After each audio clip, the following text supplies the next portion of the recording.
एक बादशाह था जो कहता था, मैं कानून हूँ, मैं ताकत हूँ, मैं फैसला हूँ। मगर एक अंधी बच्ची के एक सवाल ने उसकी पूरी सल्तनत हिला दी। अगर तुम इतने बड़े हो तो मेरी माँ को जिंदा क्यों न कर सके। कहानी आंसुओं वाला ताज। बहुत पुराने दौर की बात है। मुल्क ए नूर पर बादशाह जमालुद्दीन की हुकूमत थी। महल संगमरमर का, घोड़े अरबी नस्ल के और सिपाही लोहे जैसे मजबूत।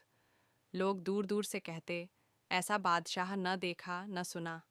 लेकिन ऐ सुनने वाले, तुम याद रखना, लोगों की गवाही अक्सर बाहर की होती है, असल गवाही दिल के अंदर छुपी होती है। एक बादशाह का कड़ा मिजाज जमालुद्दीन इंसाफ पसंद कहलाता था, मगर उसका इंसाफ तलवार से ज्यादा तेज था। माफी उसके दरबार में कमजोरों का शब्द था। एक दिन बाजार में एक गरीब दर्जी से गलती हो गई। उसने शाही लिबास थोड़ा छोटा सिल दिया। बादशाह ने हुक्म दिया, इसे सजा दो ताकि दोबारा कोई भूल न करे। लोग कांप गए। किसी ने हिम्मत न की कि कहे, हुजूर, गलती इंसान से ही होती है। उस दिन पहली बार आसमान के फरिश्तों ने लिखा, इंसाफ के नाम पर सख्ती दिल को पत्थर बना रही है। दो अंधी बच्ची का आना। कुछ दिनों बाद दरबार में एक अजीब वाकया हुआ।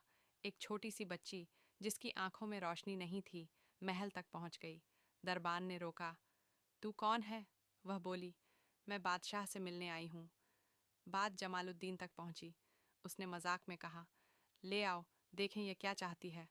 बच्ची अंदर आई, न डरी न झुकी, सीधे बोली, ए बादशाह, तुम कहते हो सब कुछ कर सकते हो। बादशाह मुस्कुराया, हाँ, इस मुल्क में मेरा ही हुक्म चलता है। बच्ची ने कहा, तो मेरी माँ को जिंदा कर दो, वह कल भूख से मर गई। दरबार सन्न रह गया।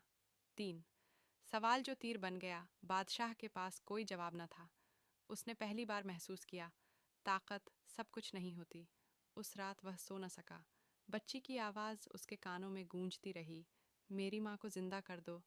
उसने वजीर से पूछा, क्या मेरी सल्तनत इतनी कमज़ोर है कि एक माँ को रोटी न दे सकी? वजीर खामोश रहा। चार तलाश ए हकीकत। अगले दिन बादशाह भेस बदलकर शहर निकला।